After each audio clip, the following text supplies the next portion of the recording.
મને મુશ્કેલી એ સમયે જ્યારે બોલાવે અને એ વખતે તમે જો હાજર હો તો કંઈક મળે સાહેબ.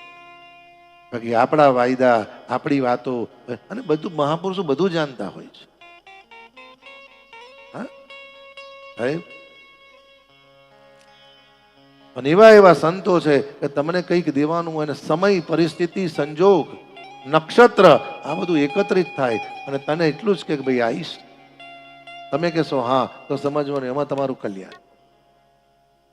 પણ તમે એમ કીધું હમણાં સમય નથી, બસ તો તારો સમય આમે બગડેલો જ છે ભાઈ, ક્યાં હારો છો? શું થયું? સુખદેવજી નીકળ્યા. હાલતા હાલતા સૌથી પહેલા રસ્તામાં લાકડું મળ્યું. કાષ્ઠનો ટુકડો હાથમાં લીધો. કાષ્ઠના ટુકડામાંથી અવાજ આવ્યો, મહારાજ મને મૂકી દો, હું માનવના જન્મથી કે અંત સમય સુધી કામ લાગુ છું. કહે છે ને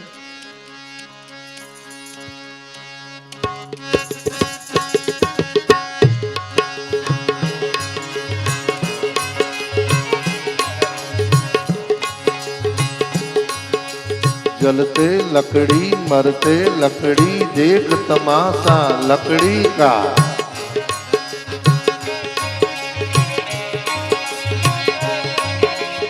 अंत समय कोई काम न आवे वो भी चीता लकड़ी की।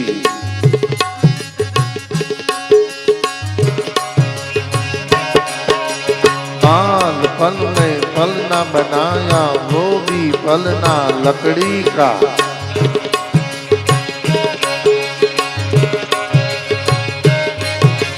जब तेरी बारात निकली वो भी डोली लकड़ी की।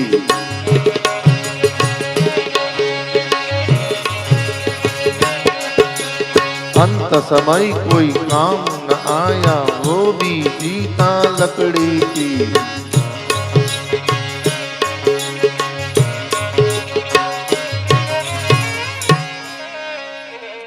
કાષ્ઠના ટુકડાને ભગવાન સુખદેવજીએ કરકમળમાંથી નીચે પધરાવ્યા. થોડા આગળ હાલ્યા, ગાયનું ગોબર ઉપાડ્યું. એ ગાયના ગોબરમાંથી અવાજ આવ્યો, મહારાજ મને મૂકી દો, ઋષિ મુનિના યજ્ઞમાં સમર્પિત થઈને સેવા આપું છું. આખી મિથિલામાં ભગવાન સુખદેવજી ફર્યા પણ ગુરુ દક્ષિણા પ્રાપ્ત ના થઈ. અને આમે તમે જુઓ,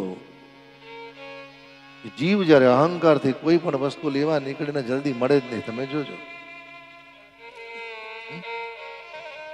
ઘરમાં ભલે કોઈ એકાદશી ના કરે ને અહંકાર લઈને બેહી ક્યાંક મારે એકાદશી કરવી છે, તો સૌથી પહેલા ના ખાવાનું તમે જ ખાઈ લો.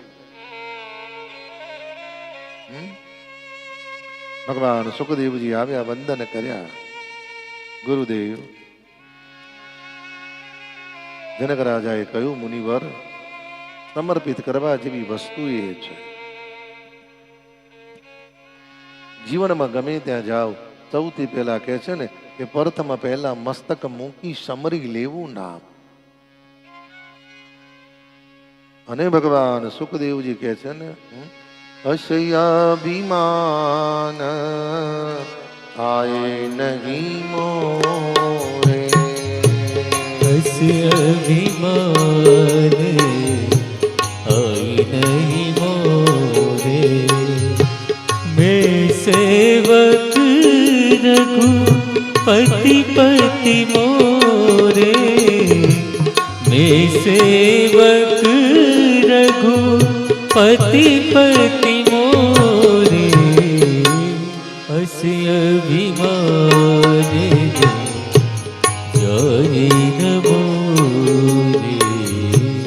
અસયાભિમાન